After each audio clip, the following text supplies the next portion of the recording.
ఇవాళ సంవాదం స్వాగతం పలుకుంది. వాటి చర్చా కార్యక్రమం తెలంగాణలో ఉన్నటువంటి 17 నియోజకవర్గాల్లో ఏ పార్టీ ఎలా ఉంది, ఏ పార్టీ ఎన్ని సీట్లు గెలుస్తుందనే దానిపైన మనం విశ్లేషణ అందించడానికి నారాపరాజు నరసింహరావు గారు ఉన్నారు మనకు. వీరు ప్రముఖ రాజకీయ విశ్లేషకులు, ప్రముఖ టీవీ ఛానల్లో కూడా చాలా వాటిలో విశ్లేషణ అందిస్తుంటారు. సార్, మీకు స్వాగతం పలుకుతున్నాను. నమస్తే. నమస్తే సార్, చెప్పండి, ఎలా ఉంది తెలంగాణలో? ఏ పార్టీ పరిస్థితి ఎలా ఉంది అన్ని నియోజకవర్గాల్లో? మనం ఎక్కడి నుంచి స్టార్ట్ చేద్దాం? మనం నవంబర్ 30 తారీఖు నాడు జరిగినటువంటి తెలంగాణ ఎన్నికల్లో తెలంగాణ ఓటరు గత 10 సంవత్సరాలుగా అధికారంలో ఉన్నటువంటి భారత రాష్ట్ర సమితిని ఓడించి కాంగ్రెస్ పార్టీని అధికారంలోకి తీసుకొచ్చారు. ఒక 3 నెలల క్రితం అంటే 4 నెలల క్రితం ఈ ఎన్నికల ఫలితాలు వచ్చాయి. సహజంగా 4 నెలల తర్వాత వచ్చేటువంటి లోక్సభ ఎన్నికల్లో కూడా ఆ, రాజకీయ పరిశీలకులు, ఎన్నికల విశ్లేషకులు సుమారుగా ఇవే ఫలితాలు లోక్సభ ఎన్నికల్లో కూడా పునరావృతం అవుతాయని ఆ రోజునే వాళ్ళొక అంచనాకు రావడం జరిగింది. ఫిబ్రవరి మధ్యలో భారత ప్రధాని నరేంద్ర మోడీ గారు ఆదిలాబాద్ జిల్లాకు వచ్చినట్లుగా ఉంది. ఆ సభలో రాష్ట్ర ముఖ్యమంత్రి రేవంత్ రెడ్డి గారు కూడా పాల్గొని ప్రధానమంత్రి గారిని పెద్దన్నగా సంబోధించారు. రాష్ట్రానికి, మా రాష్ట్ర అభివృద్ధికి మీ సహకారం కావాలి, మేము మా సహకారం మీకు పూర్తిగా ఇస్తాం.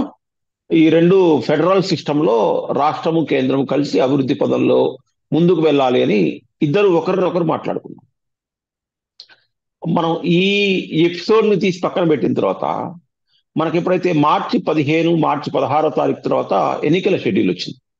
ఎన్నికల షెడ్యూల్ వచ్చినప్పుడు రాగానే సహజంగానే ఎప్పుడు ఉండేటువంటి ఎలక్షన్ హీట్, మామూలుగానే మనం ఇప్పుడు సమ్మర్ లో ఉన్నాం. ఇప్పుడు మనం ప్రతిరోజు 43, 44, 45 టెంపరేచర్ దాటుతుంది. ఈ 45 ఉండేటువంటి టెంపరేచర్ తోడుగా ఎలక్షన్ హీట్ కూడా పెరిగింది. విమర్శలు, ప్రతి విమర్శలు, తర్వాత ఆరోపణలు, ప్రత్యారోపణలు, ఇవి కాకుండా కొన్ని అంటే అనేక పెను సంచలనాలకు తెలంగాణ రాజకీయ వేదిక అయింది. అట్లా ఇది ఎందుకు నేను చెప్తున్నానంటే అంటే ఐ మీన్ కొన్ని అంటే ఆరోపణ ప్రత్యారోపణ కాకుండా ఏ విధమైనటువంటి ఆధారాలు లేని ఆరోపణలు ఈసారి వచ్చాయి. దీంట్లో మొట్టమొదటిది అంటే ఐ మీన్ ఏంటంటే సంచలనాలకు వేదిక అని ఇందాక నేను ఉపయోగించినటువంటి పదం ఏంటంటే మన మార్ఫుడ్ వీడియో, కేంద్ర హోంమంత్రిది. దానికి సంబంధించినటువంటిది వారు మాట్లాడింది ఏంటి, మా పార్టీ ముస్లిం రిజర్వేషన్లను తీసేస్తుంది, మేము ముస్లిం రిజర్వేషన్లకు ఎప్పుడు కూడా మొదటి నుంచి వ్యతిరేకం అని దాన్ని మార్పు చేసుకున్నారు. ఇది దేశవ్యాప్తంగా సంచలనం అయింది. కేసులు పెట్టుకోవటం అయిపోయింది. ఎలక్షన్ కమిషన్ సమన్లు ఇవ్వటం వరకు వెళ్ళింది. ఇది ఒక పార్ట్. దీంతో పాటుగా తెలంగాణలోనే రెండో విషయం సంచలనమైనటువంటిది, రిజర్వేషన్లు ఎత్తేస్తారు, రాజ్యాంగాన్ని మారుస్తారు. అంటే ఇది దేశవ్యాప్తంగా జరిగింది చర్చ. అంటే అల్టిమేట్ గా రోజులు ఎన్నికలకు దగ్గర పడుతున్న కొద్దీ ప్రజలకు దీని మీద పెద్దగా పట్టించుకోలేదు. కానీ ఈ రెండింటికి కూడా తెలంగాణ వేదిక అయింది. ఇంకొక మూడోది ఏంటంటే తెలంగాణలో ఈ నేను ఇందాక మొట్టమొదట ప్రస్తావన చేసినటువంటి ఫిబ్రవరిలో లో రాష్ట్రము కేంద్రం మధ్య సంబంధాలు అనేటువంటిది నేను ఎందుకు ప్రస్తావన చేశానంటే ఇప్పుడు మాట్లాడుతున్నటువంటిది కూడా అదే.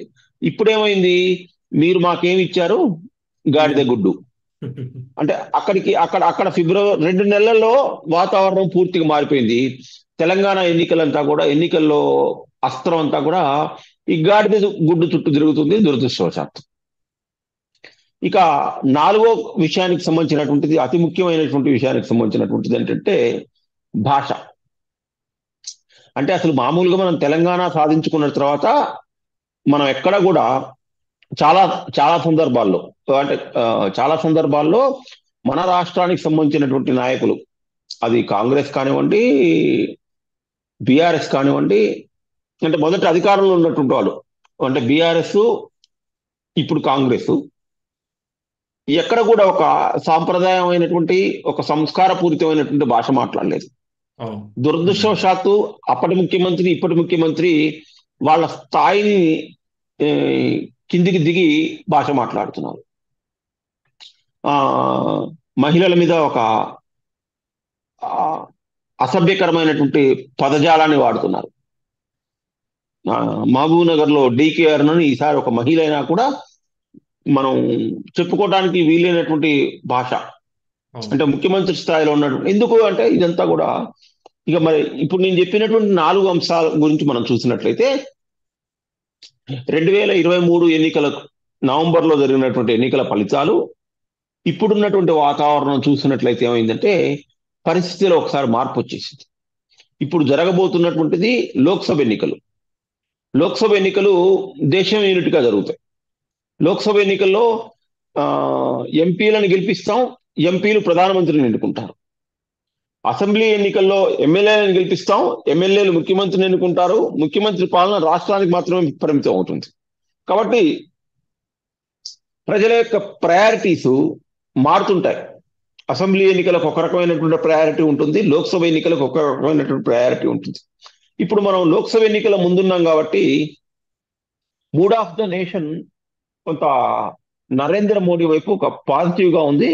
50% ఆఫ్ ద ఓటర్, అంటే ఓవరాల్ గా దేశంలో ఉన్నటువంటి 50% కంటే ఎక్కువ ఉన్నటువంటి ఓటర్లు మళ్ళీ నరేంద్ర మోడీ ప్రధానమంత్రి కావాలి అనేటువంటిది ఒక డిసైడ్ అయినటువంటి ఫ్యాక్టర్. అవును. ఉమ్. దీన్ని మనం తగ్గించి చూపించాలి. ఎట్లాగూ వాళ్ళే గెలుస్తారు, సో ఎటువంటి సందేహం ఎవరికి లేదు. కానీ దీన్ని తగ్గించి చూపాలి. దీని ద్వారా మనం కొంత లబ్ధి పొందాలి.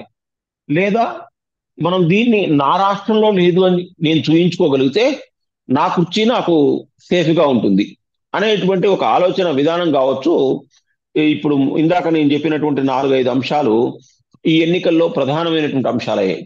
అది గాడిద గుడ్డు కానివ్వండి, లేకపోతే అభ్యంతరకరమైనటువంటి భాష కానివ్వండి, లేకపోతే మార్ఫింగ్ వీడియో కానివ్వండి, లేకపోతే రిజర్వేషన్లు, రాజ్యాంగం కానివ్వండి, ఏవైనా కూడా అసలు నిజంగానే మనం చూస్తే ఇవన్నీ వాస్తవాలంటే రాజ్యాంగానికి సంబంధించినటువంటిది 1950 జనవరి 26 నాడు మనకు రాజ్యాంగం అమల్లోకి వచ్చింది.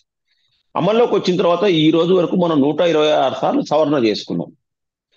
సవరణ అంటే అమెండ్మెంట్ అంటాం. అమెండ్మెంట్ అంటే ఏంటి? ఉన్న పదాలు లేకపోతే ఉన్న వాక్యాలు దాన్ని తీసివేయటం, వాటి స్థానంలో కొత్తవి మార్చుకోవటం. ఇది కూడా రాజ్యాంగాన్ని మార్చుకున్నట్లే. అవును. అంటే 123 సార్లు మార్చుకున్నాం. అందులో ఒక 106 సార్లు కాంగ్రెస్ అధికారంలో ఉన్నప్పుడే మారింది. కాబట్టి ఇప్పుడు కొత్తగా అసలు రాజ్యాంగాన్ని మార్చుకోవాల్సినటువంటి అవసరం ఏంటి? ఆల్రెడీ మనం ఇప్పటికే 130 సార్లు 126 సార్లు మార్చుకున్నాం కదా, మళ్ళీ ఇంకోసారి మారుస్తే తప్పే ఉంది? ఈ రకమైనటువంటి చర్చ జరగకుండా ఎవరికి కావాల్సినటువంటి ఎజెండాలో కావాల్సినటువంటిది భావోద్వేగాలు రెచ్చగొట్టేటువంటి పని మాత్రమే చేస్తున్నారు తప్ప వాస్తవాలకు దూరంగా జరిగి ఈ మన వివాదాల వైపు వెళ్ళింది అనేటువంటిది మనం ఇంకో విషయం చెప్పుకోవాల్సినటువంటి అవసరం ఉంటుంది. ఇంకొక చిన్న పాయింట్ ఏంటంటే రాష్ట్రంలో భారత రాష్ట్ర సమితి బీఆర్ఎస్ ఎన్నికల్లో ఓడిపోయిన తర్వాత బీఆర్ఎస్ కూడా చాలా కాలం అప్ టు మార్చి ఎండ్ వరకు కూడా అది కూడా చతికిల పడిపోయింది. అక్కడి నుంచి నాయకులు కాంగ్రెస్ కి వలస పోవటం, కొంతమంది క్రియాశీల నాయకులు కాంగ్రెస్ పార్టీలో చేరి పోటీ చేయటం, ఇవన్నీ మనం చూసాం. ఒక 15-20 రోజుల నుంచి ఈ వాస్తవాలు గ్రహించినటువంటి చంద్రశేఖరరావు తాను కూడా ఇప్పుడు మన ఫీల్డ్ లో తిరుగుతున్నాడు రాష్ట్రంలో అన్ని నియోజకవర్గాల్లో. ఇక ఎట్లాగో భారతీయ జనతా పార్టీకి సంబంధించినంత వరకు నరేంద్ర మోడీ చరిష్మా, దేశవ్యాప్తంగా మోడీ మళ్ళీ ప్రధానమంత్రి అవుతాడు అని చెప్పేసి వాళ్ళకు ఉండాల్సినటువంటి అడ్వాంటేజెస్ వాళ్ళకు ఉన్నాయి. కాబట్టి ఈ 3 పార్టీల మధ్య ట్రయాంగిల్ ఫైట్ కొన్ని చోట్ల జరిగేటువంటి ఆస్కారం మనకు కనబడుతుంది. ఇక మీరు అన్నట్టుగా మన తెలంగాణలో ఉన్నటువంటి 17 లోక్సభ స్థానాలు చూసినట్లయితే మొదట ఆదిలాబాద్ నుంచి మొదలు పెడదాం. ఆదిలాబాద్కు సంబంధించినంత వరకు అంటే మనం ఈ రోజు ఇంకొక 7 గంటల్లో ప్రచారం పూర్తవుతుంది, సాయంత్రం 5 గంటలకు. ఇప్పుడు ఉదయం 9 అయింది అంటే 5 గంటలకు పూర్తవుతుంది. అయితే మామూలుగా 5 గంటల వరకు జరిగేటువంటి ప్రచారం ఒక ఎత్తు, ఈ రోజు సాయంత్రం 5 గంటల నుంచి మళ్ళీ ఎల్లుండి ఉదయం ఓటర్ని బూత్ దాకా తీసుకెళ్లి ఓటు వేయించినంత వరకు ఉండేటువంటి ప్రచారం కూడా ఇంకొక ఎత్తుగా మన దేశంలో ఇదొక రకమైనటువంటి అనూచానంగా వస్తున్నటువంటి మార్పులలో ఇది కూడా ఒకటి మనం గ్రహించాల్సినటువంటి విషయం. ఇప్పటిదాకా ఓటర్ ఏదైతే అనుకుంటాడో, ప్రలోభాలు అవ్వనివ్వండి, లేకపోతే డోర్ టు డోర్ క్యాంపెయిన్ అవ్వండి, లేకపోతే హార్ట్ టచింగ్ అంశాలు కానివ్వండి, ఏమైనా కానివ్వండి, దాంట్లో డబ్బు వస్తుంది, ఇంకోటి వస్తుంది. అదే దీన్నే బూత్ ఇవి కూడా మేనేజ్మెంట్ అని ఒక కొత్త పదంతోనే ఆ, అంటారు. మనం బూత్ మేనేజ్మెంట్ అంటాం. అయితే ఆ, ఇవి కూడా అప్పుడప్పుడు ఎన్నికల్ని ప్రభావితం చేసినటువంటి సంఘటనలు ఉంటాయి. అయితే ఇవి లోక్సభ ఎన్నికలు కాబట్టి, మొత్తం ఇందాక నేను చెప్పినట్టుగా దేశం యూనిట్ గా జరుగుతుంది కాబట్టి, ఆల్రెడీ మన దేశంలో 1950 తర్వాత నుంచి మొదలు పెట్టుకుంటే అక్షరాస్యత శాతం అనేటువంటిది పెరుగుతూ వస్తుంది క్రమంగా. అవును. ఆ, ఈ ఈ పెరుగుతున్నటువంటి సమయంలో ఇంతకుముందు కేవలం నిషాని ఎక్కువ మంది నిరక్షరాస్యులు ఉండటం వల్ల వాళ్ళు ఎవరికి ఓటేస్తున్నారో కూడా తెలియని స్థితిలో ఉండేవాళ్ళు. ఆ పక్కన ఉన్నటువంటి వాళ్ళు గైడ్ చేసేటువంటి విధానం ఉండేటువంటిది. కానీ ఈ అక్షరాస్యత శాతం పెరుగుతూ ఉండటం వల్ల తరాలు జనరేషన్ మారుతున్న కొద్దీ చదువుకున్నటువంటి వాళ్ళ శాతం పెరగటము, తర్వాత డిజిటల్ యుగం మనకు బాగా ప్రాముఖ్యంలోకి రావటం. మనకు ప్రతి ఒక్కరి చేతిలో మొబైల్ ఉంటుంది. ఆ మొబైల్లో యూట్యూబ్ చూస్తుండే వాళ్ళు ఉంటారు, తర్వాత వాట్సాప్ లోంచి కామెంట్స్ వస్తుంటాయి. ఇవన్నీ కూడా ఓటర్లను ప్రభావితం చేస్తుంటాయి. అవును. వాళ్ళకు ఏది చెడు, ఎవరు ఏం చేశారు, ఎవరి ఎజెండా ఏంటి అనేటువంటిది వాళ్ళకు ఓటర్లకి వాళ్ళు 7వ తరగతి పాస్ అయినా, 10వ తరగతి పాస్ అయినా, ఇంటర్మీడియట్ వరకు చదువుకున్నా వాళ్లకు ఆ రకమైనటువంటి ఎవరు ఏమిటి అని తెలుసుకునేటువంటి విచక్షణ ఒకటి డిజిటల్ మీడియా ద్వారా వచ్చింది. రెండు, వాళ్ళు చదువుకున్నటువంటి ప్రాథమిక చదువైనా కూడా దాని ద్వారానే వచ్చింది. అంటే ఒక 10 సంవత్సరాల క్రితం, 20 సంవత్సరాల క్రితం, 30 సంవత్సరాల క్రితం వెనక్కి వెళ్తున్న కొద్దీ ఈ రకమైనటువంటి అవేర్నెస్ సమాజంలో లేదు. వాస్తవం. ఇప్పుడు అవేర్నెస్ అనేటువంటిది పెరుగుతూ ఉంది. ఈ విషయాలన్నీ చూసినట్లయితే మనకు ఇంకొక 7-8 గంటల్లో ప్రచారం ముగుస్తుంది. మనం